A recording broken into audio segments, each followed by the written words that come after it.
سورۃ المزمل کی آیت نمبر 5۔ الحمدللہ وکفی وسلام علی عبادہ الذین اصطفی خصوصا علی سید الرسل وخاتم الانبیاء وعلى آلہ واصحابہ الاتقیاء۔ اما بعد فاعوذ باللہ من الشیطان الرجیم بسم اللہ الرحمن الرحیم۔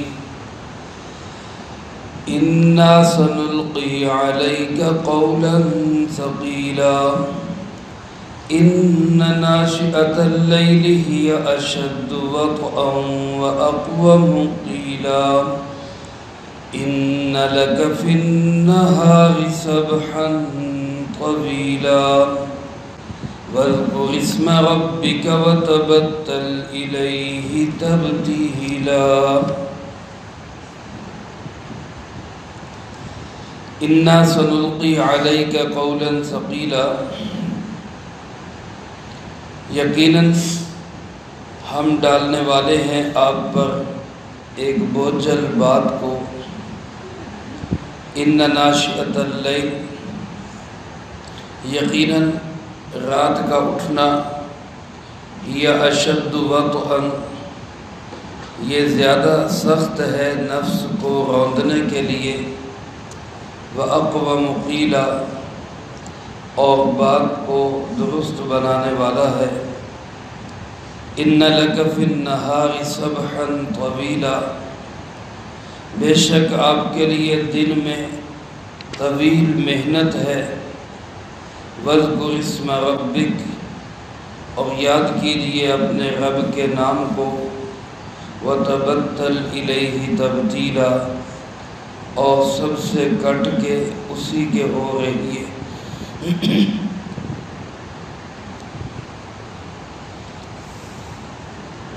اس سورۃ مبارکہ میں اللہ رب العالمین نے پیارے آقا جناب محمد کریم خاتم النبیین صلی اللہ علیہ وآلہ وسلم کو خاص طور پر اور عمومی طور پہ ہر مسلمان کو ذاتی اصلاح کا ایک بہترین پروگرام دیا ہے۔ دنیا کے اندر انقلاب کی بہت سی تحریکیں چلتی ہیں، لیکن وہ ناکام اس لیے ہوتی ہیں یا فساد پہ منتج اس لیے ہوتی ہیں کہ انقلاب لانے والے خود ذاتی طور پہ اصلاح سے محروم ہوتے ہیں، ان کی اپنی اصلاح نہیں ہوئی ہوتی، اور ایسا انقلاب جو بھی لائے گا وہ انقلاب امن، سکون، چین، اطمینان کی بجائے فساد، بے حیائی، ظلم اور ستم کا ہی سبب بنے گا۔ چونکہ جناب محمد کریم صلی اللہ علیہ وآلہ وسلم نے اور آپ کے ساتھیوں نے دنیا میں ایک انقلاب برپا کرنا ہے، اس کے لیے پہلے خود اپنی اصلاح کا ہونا بہت ضروری ہے۔ اس لیے اسلام کے ابتدائی دور کے اندر ہی اس سورۃ مبارکہ میں اللہ رب العالمین نے آپ صلی اللہ علیہ وسلم کو اور آپ کے ذریعے تمام امت کو ذاتی اصلاح کا ایک پروگرام دیا ہے۔ اس میں پہلی چیز جو کل بیان ہوئی وہ رات کو اٹھ کے قیام کرنا، اور کم سے کم اس زمانے میں چوتھے حصے کا قیام وہ فرض تھا، اور پھر اس قیام کے اندر طویل قرات اور عمدہ قرات، اچھے انداز سے قرآن کریم کو پڑھنا۔ یہ دو باتیں بیان فرما کے اللہ پاک ارشاد فرماتے ہیں، انا سنلقی علیک قولا ثقیلا، اے محبوب کریم جناب محمد مصطفیٰ صلی اللہ علیہ وسلم، ہم آپ پہ ایک بوجھل بات ڈالنا چاہتے ہیں۔ سنلقی علیک قولا ثقیلا، ایک بڑا وزنی اور بھاری ذمہ داری آپ پہ ڈالنا چاہتے ہیں۔ اس قول ثقیل سے مراد کیا ہے؟ بعض علماء تو فرماتے خود قرآن کریم مراد ہے، کیونکہ قرآن کریم ایک بڑا وزنی اور بوجھل کلام ہے۔ جب وحی اترتی تھی تو اس قدر اس کا بوجھ ہوتا اور اس قدر اس کے اندر قوت ہوتی کہ سخت سردی کے موسم میں بھی جناب محمد کریم صلی اللہ علیہ وسلم کے پسینے آ جایا کرتے تھے، سخت سردی میں بھی۔ اور کبھی آپ صلی اللہ علیہ وسلم پہ وحی نازل ہوتی اور آپ صلی اللہ علیہ وسلم کا سر مبارک کسی صحابی کی گود میں ہوتا، اس کی ران پہ ہوتا، تو اس کو یوں محسوس ہوتا کہ میری ران کی ہڈی ٹوٹ رہی ہے، اتنا بوجھ پڑتا تھا۔ حضرت زید رضی اللہ تعالیٰ عنہ، حضرت علی کرم اللہ وجہہ کے واقعات ہیں۔ کبھی ایسا ہوتا کہ آپ اونٹنی پہ سوار ہیں تو اونٹنی پہ اس قدر بوجھ پڑتا کہ اس کی جو ہے وہ اس کی گردن اکڑ جاتی، ٹانگوں میں اکڑاؤ آ جاتا، اس کے لیے کھڑا رہنا مشکل ہو جاتا۔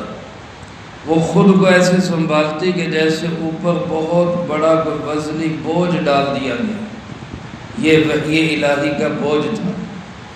اور بعض علماء فرماتے کہ اس بوجھ سے مراد وحی کے پیغام کو پھر آگے دوسروں تک پہنچانا، افراد کو تیار کرنا، افراد سازی، یہ بھی ایک بڑا مشکل مرحلہ ہے۔ ظاہر ہے ہر آدمی کا مزاج مختلف، سب کو ساتھ لے کے چلنا یہ کوئی آسان کام نہیں۔ پھر اس میں ایک تیسرا بوجھ یہ بھی ہے کہ جب آپ توحید کا پیغام لوگوں کو پہنچائیں گے تو آگے مخالفت ہوگی، آوازیں کسی جائیں گی، مشقتیں آئیں گی، جسمانی اور ذہنی طور پہ ٹارچر کیا جائے گا، تو اس بوجھ کو برداشت کرنا یہ بھی آپ کی ذمہ داری ہوگی۔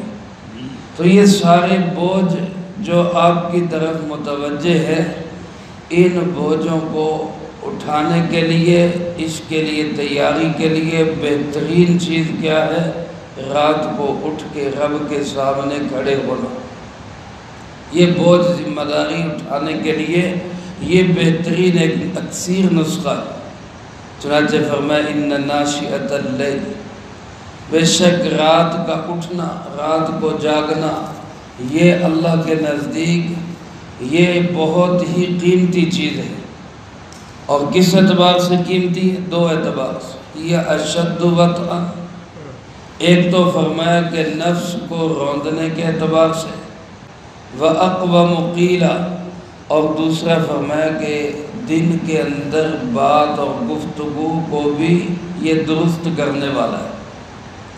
ناشئۃ اللیل سے مراد کیا ہے؟ اما جان سیدہ عائشہ صدیقہ رضی اللہ تعالیٰ عنہ فرماتی ہیں کہ رات کے پچھلے پہر میں اٹھنا، اس معنی میں ناشئۃ اللیل اور تہجد کا ایک ہی معنی ہے، کیونکہ تہجد کا معنی بھی رات کے پچھلے پہر اٹھنا ہے۔ تو رات کو سونے کے بعد اٹھ کے پھر جو نماز پڑھی جائے گی اس کو تہجد کی نماز بھی کہتے ہیں، اسی کو ناشئۃ اللیل کہا گیا۔ اور دوسرا ابن کیسان رحمۃ اللہ علیہ وہ فرماتے ہیں کہ رات کو کسی بھی وقت کا قیام، چاہے وہ اٹھنے کے بعد ہو، چاہے وہ سونے سے پہلے ہو، رات کے وقت کسی بھی وقت کا قیام یہ ناشئۃ اللیل کہلاتا ہے۔ اسی طرح ابن زید ایک بزرگ ہیں، وہ فرماتے ہیں کہ عشاء کی نماز کے بعد سے صبح تک اس وقت کے قیام کو کسی بھی وقت میں اللہ کے سامنے کھڑے ہونے کو ناشئۃ اللیل کہا جاتا ہے۔ حسن بصری رحمۃ اللہ علیہ کا بھی یہی قول ہے کہ عشاء کے بعد سے لے کر صبح تک یہ پورا وقت یہ ناشئۃ اللیل کا وقت ہے۔ کسی بھی وقت میں بندے کو نوافل کی توفیق ملے، رب کے سامنے کھڑے ہو، تو یہ ناشئۃ اللیل ہے۔ ابن ابی ملیکہ فرماتے کہ میں نے حضرت عبداللہ ابن عباس رضی اللہ تعالیٰ عنہ اور عبداللہ ابن زبیر رضی اللہ تعالیٰ عنہ، ان دونوں حضرات سے پوچھا کہ ناشئۃ اللیل سے کیا مراد ہے؟ تو دونوں حضرات کا جواب تھا کہ اللیل کلھا ناشئہ، رات ساری کی ساری ناشئہ میں داخل ہے، یعنی مغرب سے رات شروع ہوگی تو مغرب سے لے کر صبح صادق تک کا سارا وقت یہ ناشئۃ اللیل میں داخل ہے۔ تو اس سے معلوم ہوا کہ رات کو عشاء کی نماز پڑھنا یہ بھی ناشئۃ اللیل میں داخل ہے۔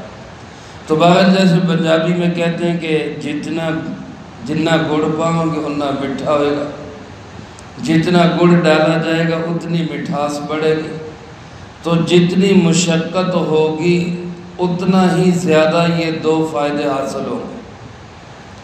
پہلا فائدہ کیا ہے؟ یہ اشد وطئا، نفس روندا جائے گا، نفس کو کچلنا، نفس کو روندنا، یہ میرے عزیز دوستو اصلاح کے کام کرنے کے لیے بہت ضروری ہے۔ ذاتی ترقی کے لیے بھی جتنا انسان کو اللہ کا قرب نفس کے روندنے سے ملتا ہے اتنا کسی اور چیز سے نہیں ملتا، بلکہ بعض حضرات تو یہ فرماتے ہیں کہ جنت کا فاصلہ صرف ایک قدم کا ہے، صرف ایک قدم کا، اور وہ کیا ہے کہ ایک قدم انسان اپنی خواہشات پہ رکھے تو دوسرا قدم جنت کے اندر پہنچ جاتا ہے۔ تو خواہش کو مارنا، من کو مارنا یہ بہت ضروری ہے، اور سب سے زیادہ یہ جو خواہش اور نفس پہ اس کو کچلا جاتا ہے وہ رات کے اٹھنے سے۔ یہ جس وقت آپ نماز کے لیے اٹھیں، کوئی بھی نماز ہو، ہر نماز ہی اللہ پاک فرماتے ہیں اِنَّهَا لَكَبِيرَةٌ عَلَى الْخَاشِعِينَ إِلَّا عَلَى الْخَاشِعِينَ، کہ نماز بڑی بھاری بھرکم ہے سوائے ان کے جن کے دلوں میں خوف خدا ہے۔ ویسے نماز کوئی آسان چیز نہیں ہے، بہت جلد چیز ہے، اور فرمایا کہ منافقین پر عشاء اور فجر کی نماز سب سے زیادہ بھاری ہوتی ہے، کیونکہ اس وقت میں اٹھنا یہ اپنے نفس کو کچلنا ہوتا ہے۔ تو اس وقت میں انسان کا نفس اور رب العالمین کا حکم دونوں اس کو اپنی طرف کھینچتے ہیں۔ نفس اپنی طرف کھینچتا ہے کہ سویا رہے، آرام کر، ابھی اٹھنے کی ضرورت نہیں، اور اللہ کا حکم اپنی طرف کھینچتا ہے کہ بھائی اٹھ جا، میرے سامنے کھڑے ہو جا۔ اب اس میں انسان کس طرف جاتا ہے، کس کو جتاتا ہے، کس کو ہراتا ہے؟ اگر انسان اپنے نفس کو ہرا دے، رب کو جتا دے، اللہ کے حکم کو جتا دے، تو اس کو اللہ کا قرب نصیب ہوتا ہے۔ اور اگر انسان رب کو ہرا دے، یعنی کہ ہرانے کا مطلب رب کے حکم کو پیچھے ہٹا دے اور نفس کی خواہش کو آگے لے آئے، تو پھر یہ انسان رب سے دور چلا جاتا ہے۔ اس لیے فرمایا کہ یہ رات کا جو اٹھنا ہے تہجد میں بالخصوص، ورنہ رات کے کسی بھی حصے کا قیام یہ نفس کو خوب لتاڑنے اور روندنے والی بات ہے۔ بعض حضرات نے اشد وطئا کی قرات کو پڑھا ہے اشد وطاء بروزن کتاب۔ اس کا معنی کیا ہوگا؟ اس کا مطلب ہوگا کہ نفس کی موافقت کتاب اللہ کے ساتھ، یعنی اس وقت میں اٹھ کے انسان جو قرآن پاک کی تلاوت کرے گا تو اس کا نفس، یعنی اس کے کان، اس کی آنکھیں، اس کا دل دماغ اس وقت سب سے زیادہ خالی ہو کر قرآن کی طرف متوجہ ہوگا۔ اس کے دل دماغ کے اندر قرآن پاک کی جو روحانیت ہے وہ اس کے دل دماغ میں اترے گی، اور اس سے اس کی ذاتی اصلاح ہوگی۔ باقی اوقات میں تو انسان کو کوئی نہ کوئی مشغولی ہوتی ہے، ذہن اس کی طرف متوجہ ہوتا ہے، پوری طرح قرآن کی طرف متوجہ نہیں ہوگا۔ تو یہ معنی وطاءً کا ہوگا، موافقت کا معنی۔ اس وقت انسان کے نفس کی موافقت ہوگی قرآن کریم کے ساتھ۔ اس لیے ہمارے بزرگوں میں حضرت مولانا الیاس رحمۃ اللہ علیہ بانی تبلیغی جماعت، وہ فرمایا کرتے تھے کہ صبح کے وقت میں قرآن کریم کو دیکھ کر پڑھنا اللہ تک پہنچنے کا سب سے شارٹ کٹ راستہ ہے۔ صبح کے وقت میں قرآن کریم کو دیکھ کے پڑھ. تو یہ اللہ تک پہنچنے کے لیے ایک مختصر اور شارٹ کٹ راستہ ہے، کیونکہ اس وقت میں دل، دماغ، آنکھیں، کان، ہر چیز قرآن کریم کی طرف متوجہ ہے. اور دوسرا فائدہ فرمایا وَأَقْوَمُ قِيلًا، اس وقت میں اٹھنے سے دن کے وقت زبان وہ مضبوط بول بولتی، پائیدار بول بولتی، وہ بونگیاں نہیں مارتی، وہ غلط قسم کے الفاظ زبان سے نہیں نکلنے دیتے. جو بندہ راتوں کو اٹھ کے اللہ کے سامنے قرآن پڑھے گا، دن کے وقت اس کی زبان پہ پائیدار باتیں ہی جاری ہوں. اس لیے فرمایا کہ رات کو اٹھنا نفس کو کچلنے والا اور بات کو بہت درست کرنے والا، لہذا رات کو اٹھا کر. دوسری وجہ اس کی یہ بتائی کہ یہ رات کو اٹھنا کیوں ہے کہ اِنَّ لَكَ فِي النَّهَارِ سَبْحًا طَوِيلًا، اس لیے کہ دن کے اندر آپ کے لیے بڑی لمبی مشغولی ہے. ظاہر ہے دن میں ہر انسان کا کام کاج ہے، لوگوں سے ملنا ہے، تبلیغ والا ہے تو تبلیغ کرنا ہے، اگر اپنے کام کاج والا ہے تب بھی اس میں مشغولی ہے. تو دن کے مشاغل ایسے ہیں کہ جو بہت زیادہ ہے. رسول اللہ صلی اللہ علیہ وسلم کے مشاغل کیا تھے؟ اپنے گھر بار کا خیال رکھنا، لوگوں کے پیچھے پیچھے جانا، ان کو تبلیغ کرنا. تو یہ ایک لمبی طویل ایک مشقت ہے، ایک محنت ہے آپ کی. تو دن کے وقت بعض اوقات انسان اپنی طرف متوجہ ہونے سے رہ جاتا ہے، اپنی ذات کی اصلاح کا ٹائم نہیں ملتا. اس لیے فرمایا رات کے وقت اٹھیں تاکہ خود اپنی ذات کی اصلاح ہو. اسی لیے ہمارے بزرگ فرمایا کرتے تھے کہ جو لوگ دن کو پڑھنے پڑھانے کا بھی کام کرتے ہیں، تعلیم و تدریس کا بھی کام کرتے ہیں، تبلیغ کا بھی کام کرتے ہیں، دوسروں کی اصلاح کا بھی کام کرتے ہیں، ان کو چاہیے کہ رات کا کوئی حصہ اللہ کی عبادت کے لیے بھی فارغ کریں تاکہ خود اپنی ذات کی بھی اصلاح. اگر وہ رات کو اٹھیں گے نہیں، دن کے مشاغل میں ہی مصروف رہیں گے، تو ہو سکتا ہے دوسروں کی تو اصلاح ہو جائے لیکن خود اپنی اصلاح سے بعض اوقات محروم بھی ہو جائے. تو اس لیے فرمایا کہ آپ دن کی محنت کے ساتھ ساتھ رات کے وقت بھی اللہ کے سامنے کھڑے.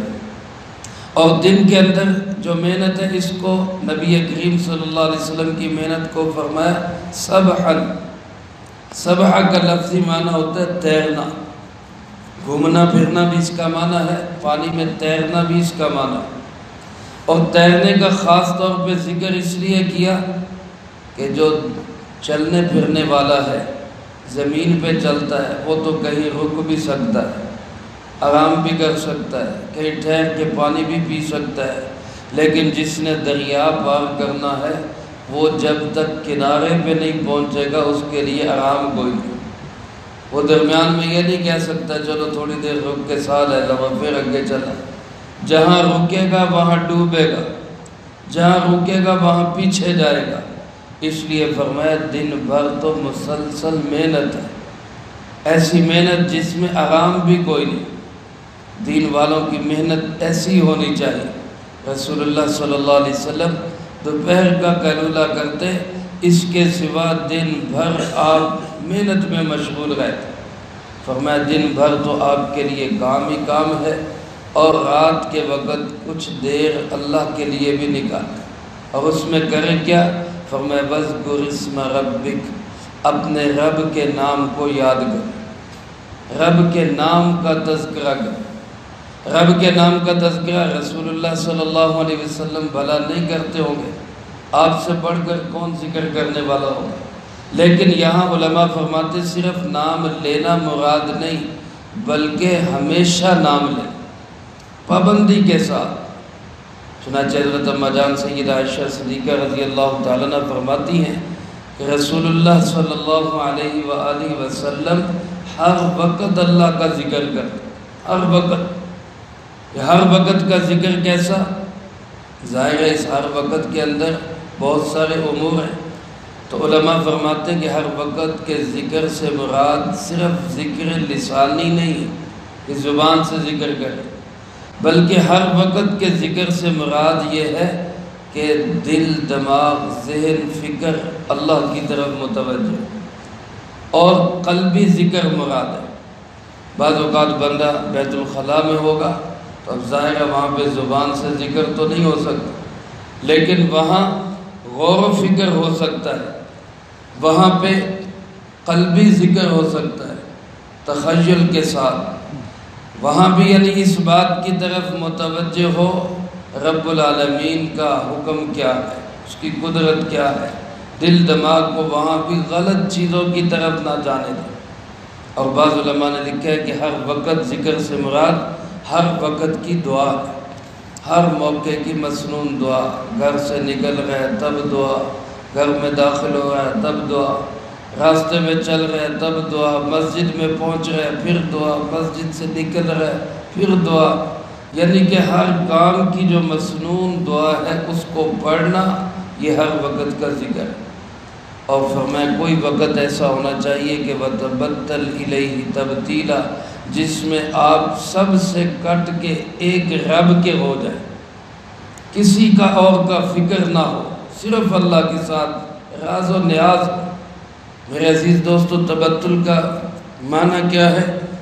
تبتل کا معنی یہ نہیں کہ رشتہ داری کو توڑ دیا جائے، رہبانیت اختیار کر لی جائے، لوگوں سے الگ ہو جایا جائے، نہیں۔ تبتل کا معنی کیا ہے؟ کسی سے امید نہ رکھی جائے اور کسی کا خوف نہ رکھا جائے۔ ہمارے دل دماغ میں امید بھی ہو تو صرف کس سے ہو؟ اللہ سے، اور ڈر اور خوف بھی ہو تو صرف کس کا ہو؟ اللہ رب العالمین، اس کے سوا کسی کا ڈر نہ ہو، کیونکہ ہمارے مشکل کشا ہمارا اللہ ہے، حاجت روا ہمارا اللہ ہے، بگڑی بنانے والا ہمارا اللہ ہے۔